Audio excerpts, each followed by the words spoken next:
The rescue party. What a perfect day for doing nothing, said Percy the park keeper. Percy was having a day off. He and some of his animal friends had bought a picnic to one of their favourite places in the park. Percy took off his cap and made himself a sun hat by tying knots in the corners of his handkerchief. Then he propped himself up against an old tree stump and opened his book. The animals settled themselves around Percy and waited for tea. It was warm in the sunshine, and soon everyone began to doze. Suddenly they were disturbed by the sound of laughter. Percy looked up. 3 young rabbits, 2 brothers and their little sister were playing in a leaping game in the long grass. When they saw Percy, the rabbits waved. "Hello, Percy. We're pretending to be hares." Percy chuckled and waved back as the rabbits went leaping away.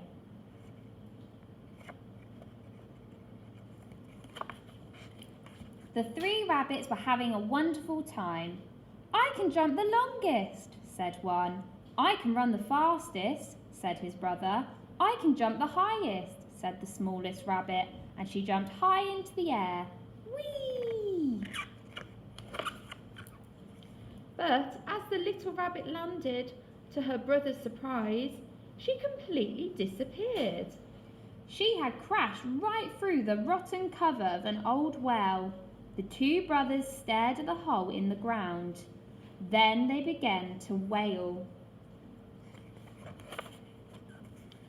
"Help! The ground has eaten our sister! Help! Somebody help!" Somebody, of course, meant Percy. The 2 rabbits ran straight to him and told him what had happened. The other animals looked worried as Percy listened and sighed. "There's no water in that well," he said, "but it's very deep." He pulled on his cap and jumped to his feet. "We'll need a rope," he said. "Come on."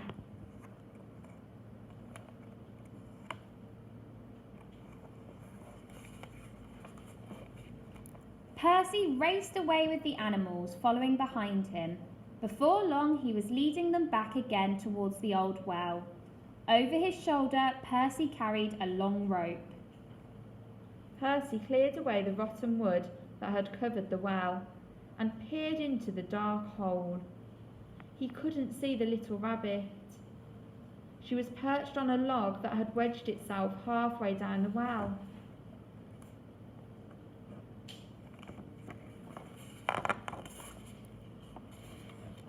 "Hello!" called Percy. "Can you hear me?"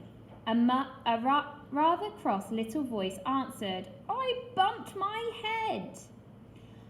"But are you all right?" asked Percy. "I bumped my head," answered the cross voice again. Said Percy. "I think she's all right." "We're sending down a rope," called Percy. "Tie it nice and tight and we'll pull you up." Percy lowered the rope into the well. The little rabbit wasn't quite sure what to do, so she tied it tightly to the log that she was sitting on. "Now heave ho," said Percy. Percy pulled on the rope, but nothing happened. He pulled again. "What's she been eating?" he muttered. "She weighs a ton." He pulled once more, but still nothing happened. Percy frowned. "All right," he said, "let's see what we can do together." Down in the well, the little rabbit was beginning to get used to the darkness. As she gazed around, she noticed that there was a small opening in the wall of the well. "I wonder where that leads to," she said.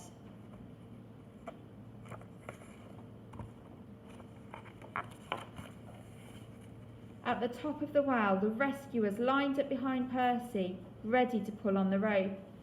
"Ready!" shouted Percy. "Heave!" Something in the well moved. "Keep going," said Percy. "She's coming." The rescuers pulled and pulled, They grunted and groaned and quacked and squeaked. Up came the rope. But as it reached the top, the rescuers got a terrible surprise. There was no little rabbit on the end of the rope. All they had pulled up from the well was a great big log. "Well, I'm blessed," said Percy. "What's happened to her?" "She's turned into a log," said the fox.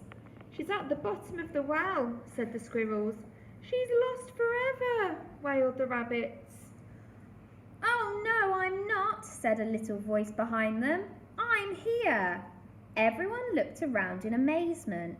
There at the back of the line of rescuers was the little rabbit. "I thought I'd help you," she said. "What are we doing?"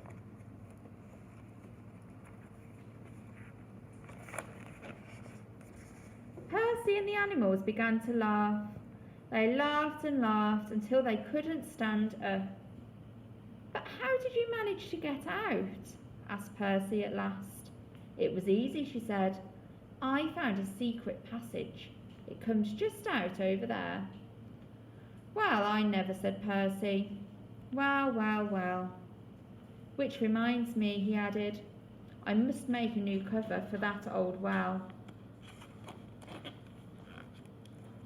"I'll do it tomorrow," said Percy.